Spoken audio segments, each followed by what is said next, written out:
हम एक शिव चर्चा के गीत गावत हैं और गीत पूरा भोजपुरी में बाटे। आप लोग ये शिव चर्चा के गीत के सुनी और हमरे संगे गाई भी, और अच्छा लगे तो लाइक और सब्सक्राइब भी करी। आप लोग के सपोर्ट के हमके बहुत ज़रूरत बा। जौन कुछ भी गलती सही हुई ओके माफ़ करब आप लोग, लेकिन इस शिव चर्चा के गीत के आप लोग पूरा सुनी और हमके लाइक और सब्सक्राइब ज़रूर करी। तो चलिए हमने के वो शिव चर्चा के गीत गाई जा। जय भोलेनाथ की, माता पार्वती की जय। हमके मड़ई छवादा भोलेनाथ हो राबा हम काशी में। हमके मड़ई छवादा भोलेनाथ हो राबा हम काशी में। हो ये जय काशी में बड़ी गंगा मैया, हो ये जय काशी में बड़ी गंगा मैया।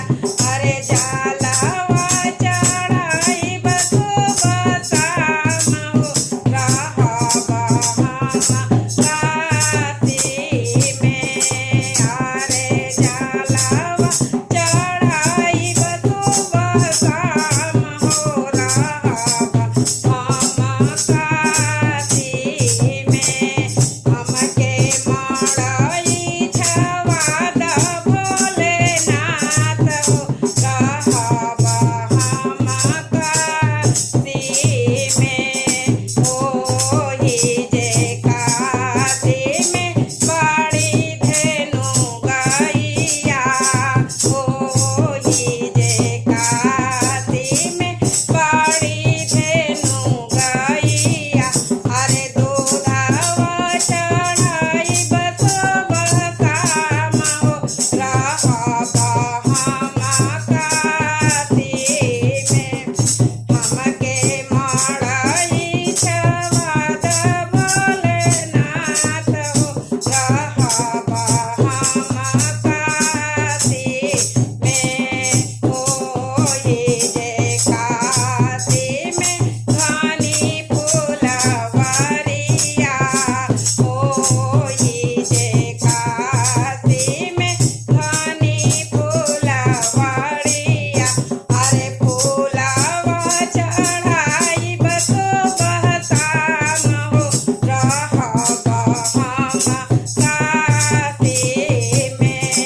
अरे फूलवा चढ़ाई बसुबता हो रहबा हम काशी में।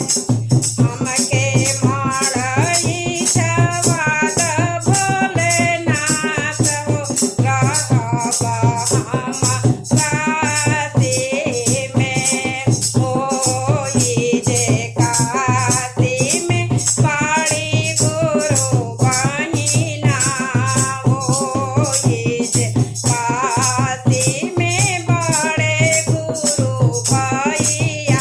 अरे चारा चकर बसुबता हो रहबा हम काशी में।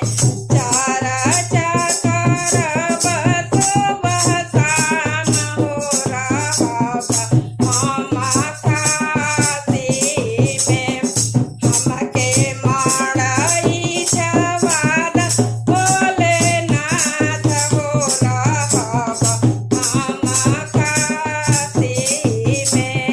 हमके मड़ई छवादा भोलेनाथ हो रहबा हम काशी में।